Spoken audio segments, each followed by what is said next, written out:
Hey there! Welcome to today's video where we tackle a problem that many of us may encounter at some point. The scenario we're exploring involves a closed question marked as opinion-based that is not currently accepting answers. This problem raises questions about exposure and security measures in place. Now let's dive into the solution. The key point here is understanding the level of exposure you face. Your level of exposure depends on how your firewall, router, and host device handle incoming traffic on IPv6 port 80. If you have strict incoming traffic rules and a firewall on your host, the exposure is likely minimal. The reason the service doesn't default to only listening on localhost is simply due to how it's implemented.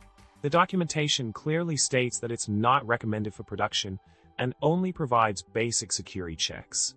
In summary, we discuss the issue of exposure and security in the context of a closed, opinion-based question.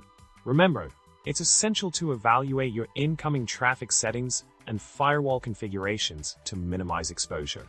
If you found this video helpful, don't forget to subscribe, like, and comment below with your thoughts. Thanks for tuning in, and until next time,